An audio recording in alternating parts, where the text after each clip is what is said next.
राज्य सरकार हैदराबाद गैजेट के आधार पर मराठा समुदाय को कुणबी के रूप में आरक्षण देने का इरादा रखती है।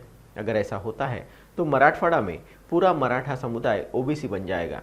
ऐसे में मराठाओं को ओबीसी आरक्षण देने का विरोध करने वाले छगन भुजबल को अपने मंत्री पद से इस्तीफा दे देना चाहिए। ऐसी सलाह आरक्षण विशेषज्ञ हरिभाऊ राठोड ने दी है।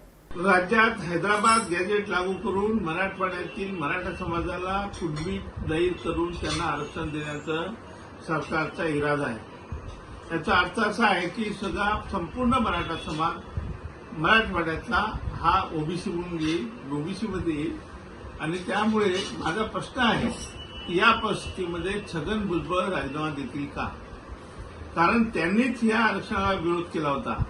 माझं म्हणणं होतं की मराठा समाज हा कुणबीचा तत्सम आहे आणि म्हणून संपूर्ण मराठा समाजाला तत्सम म्हणून जाहीर करून कुणबी मराठा हे वेगळं आरक्षण दिलं तर ओबीसी नाही धक्का लागणार नाही, 12 बलुतेदार नाही वेगळं आरक्षण देता येईल आणि राज्यामध्ये परत एक चांगला निर्णय होईल। परंतु याला विरोध जो केलाय तो भुजबळ साहेबांनी केलाय। आता भुजबळ साहेबांनी राजीनामा